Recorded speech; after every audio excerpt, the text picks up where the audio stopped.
Welcome. You're about to drift into a quieter world, one wrapped in silken robes and shaded by the sloping roofs of a distant past. As you settle in, allow the echoes of old Japan to fill your thoughts. Tonight's story takes us to the Edo period, a time of peace, ceremony, and silent struggle. Over the next 2 hours, we'll gently explore what it truly meant to live under the samurai class. Not as a warrior, but as one of the many who served them. From the hushed corridors of Daimyo mansions, to the wandering steps of a legendary swordsman, to the whispers of loyalty echoing through the tale of the 47 Ronin, let the steady rhythm of these histories soothe you. Close your eyes if you wish, and breathe slowly. Imagine the faint creak of wooden floors, the rustle of straw sandals, and the distant cry of a night bird under the paper lantern moon. Let's begin. How would you like to live in a world without weekends? Not just 1 week, but every week, every year, your whole life. A world where if you make a mistake at work, you don't get fired, but you get shamed. Would you survive in such a world? Would you rather die? Well, imagine that you are living in a world like this. This is Japan in the early 1600s. You are a low-level servant in a samurai's household. Your day begins at dawn. First, you prepare breakfast for the family. Then you sweep the corridors, water the garden, polish the armor. You do everything for them. But they never notice you. They don't need to notice you. In their eyes, you are nothing more than a shadow. The samurai you serve may seem dignified and calm, but behind closed doors they can be violent and cruel. Servants are not allowed to speak unless spoken to. If you make a mistake, you are punished. You are not beaten or tortured, but they take away your pride. They force you to wear a special garment that makes you feel humiliated. Sometimes they force you to do hard labor. You don't have the right to complain. You don't have the right to feel bad. You are a servant. It is your duty to serve. If you are lucky, you get rice to eat. Sometimes you get pickled vegetables or fish, but most of the time you eat only broth. You eat last. After the family, after the other servants, you eat whatever is left. There is no weekend. Every day is the same. Every day you wake up before sunrise. You work long and hard for little or no pay. You have no rights. You are not allowed to have an opinion. You have no freedom. You cannot leave. You are a servant. It's all you know. It's all you will ever be. Your whole life is a cycle of humiliation and hard work. Are you depressed yet? If not, you should be. But you can't afford to be depressed. You can't afford to be weak. Because as long as you're a servant, there's always someone below you. As long as you're a servant, there's always someone who has it worse than you. And that keeps you going. It keeps you alive. Now comment below. Do you think you can survive in such a world? Do you think you can survive as a servant? Don't forget to subscribe for more videos. Miyamoto Musashi, the undefeated swordsman. Now that's a legend. A master of the dual blade who took on all comers and won. The author of the Book of 5 Rings, a military treatise as relevant today as when it was written. But his life was not always an easy one. In fact, there were times in his existence when life was very hard for him.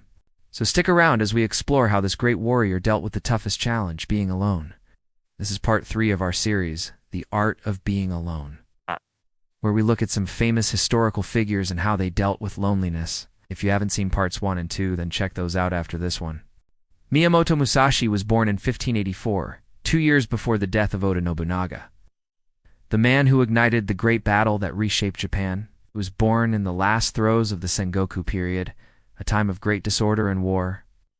We don't know much about Musashi's family. His father was a minor samurai, and his mother, a peasant woman. Some sources say he had 3 older brothers, others say 5. But what we do know is that his family moved from province to province, never staying long in one place. This instability forced young Miyamoto to grow up fast. At the age of 13, he fought his first duel against a bandit. A year later, he was defending himself against farm boys armed with sickles. And by his late teens, he was known as a fierce fighter. But while other samurai had the security of a noble house or a clan, Musashi roamed the roads alone. He was a Ronin, a masterless samurai. This was a dangerous existence. Lords feuded and died. Battles raged. Peasants grew desperate. And with no one to protect him, Musashi had to rely on his wits and his sword. But he didn't fight for a lord. He wasn't paid to spill his blood for some banner or cause. He was alone. But his story is not just one of hardship. it's also one of triumph. He challenged fighters to duels and beat them, honing his skills, testing his limits. Along the way, he learned strategy from books on military tactics, eventually writing his own manual. The Book of Five Rings, a brilliant analysis of combat that has nothing to do with Bushido, the way of the samurai. That's because Musashi's journey was his own. He studied Zen Buddhism, trained in calligraphy, ink, painting, and sculpture, finding solitude not as a curse, but as a blessing. In the words of Bruce Lee, he was like water. Water can flow, or it can crash. Be like water, my friend. In his prime, Musashi became a legend, facing down armies of samurai, defeating all comers. But his duels were not about ego. They were about finding worthy opponents. He even wrote down the names of those he wished to fight, eventually crossing them off after each match. When he faced Sasaki Kojiro, a swordsman from the Ito-Ryu school, Musashi was impressed by his skill and sportsmanship. Kojiro had heard tales of Musashi and wanted to test the rumors. He arrived for their duel at the edge of a pool, his blade flashing as he dipped it into the water. Many swordsmen would have been intimidated, but Musashi saw a worthy opponent. Spectators crowded the bank. Musashi waded into the pool, pulled out his signature dual blades, and crossed the water toward his foe. The duel was epic, a clash of wills and skills. But it was Musashi's calm demeanor that impressed his admirers. He fought with control, patience, precision. In the end, he won, and that's because he was alone. When he faced his final challenge, he was more than ready. He had trained for this moment, preparing for his death the way he prepared for a duel. He wrote a death poem, meditated, sat in a meditative pose, and waited. He was 61 years old. He died in 1645, a time when Japan was changing. The once proud samurai class was being replaced by new warriors, men of the gun. But Musashi's legend endured.